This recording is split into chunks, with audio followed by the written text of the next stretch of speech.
So one of my other rules of prospecting is that if I make a drive somewhere, then I'm going to try to at least walk into one other business that's near the one that I had to walk into. So after I came out of the corporate office of the Subway, two things actually I can teach you about prospecting that will really help you. So first of all, it's important to understand the time of day. Right now it is noon, right on the dot, and I was about to drive across the street to a place called Texas Hot Dogs. They make these really good hot dogs.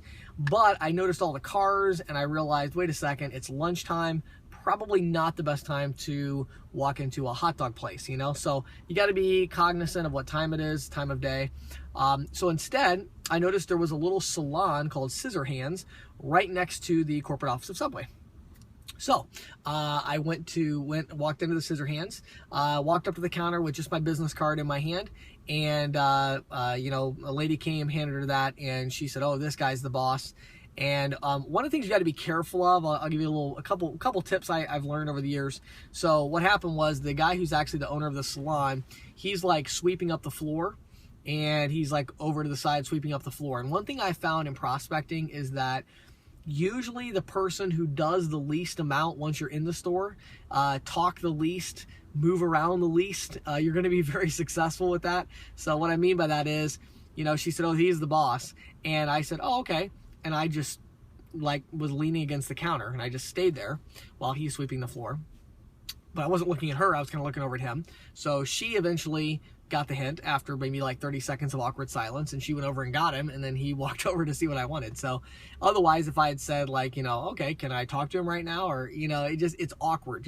It's going to be awkward either way. Just don't do anything. Just stand there silently until they realize that you're going to stand there until they talk to you. So anyway, he came over to talk to me. So I talked to him for a minute. I pitched him on, you know, what we do. And what he told me was right off the bat, something you're going to hear all the time in the field, and that is my friend does the processing, and so he really takes care of me and gave me a good deal, you know, all that stuff. So first of all, I never believed that the first time I'm told it, you know. So what I said was, I said, "Okay," I said, "Well, I certainly understand that." I said, "Let me ask you two questions." I said, you know, first of all, I said, "Do you have the new EMV terminal yet for the chip cards?" And he kind of looked a little bit, you know, disappointed and said, no, but he said, "We're getting that next." That's what he said, next. And what does that mean, you know? Next year, next, you know, decade, tomorrow? I mean, what does that mean? So anyway, I was like, okay. I said, secondly, I said, let me just tell you what I do, and then you tell me if it's something that's, you know, maybe it's not of interest to you. Again, I don't want to get in the way of a relationship or anything like that, but you seem to me like a smart businessman. So what I do is, I work to get you bids from credit card processing companies. And again, I always present myself as a broker as far as like, you know, I work with different companies and that kind of thing. And I'll say, you know, I'm going to get some different bids and I'll bring the best bid in that I can get for you. And if you look at that and decide that it's something that you want to pursue, great. If not, I totally understand that. And at that point, he kind of shot me down, you know, where it seemed like maybe he does actually have a relationship with the guy who's doing the processing, and he does have a friendship there. And so he's like, "Well, I couldn't do that, you know, to my friend or whatever." But I don't know, it seemed a little disingenuous to me. So what I'm going to do is I'm going to, what I did is I went into Podio, into our CRM database for the marketing platform. I put his information in there.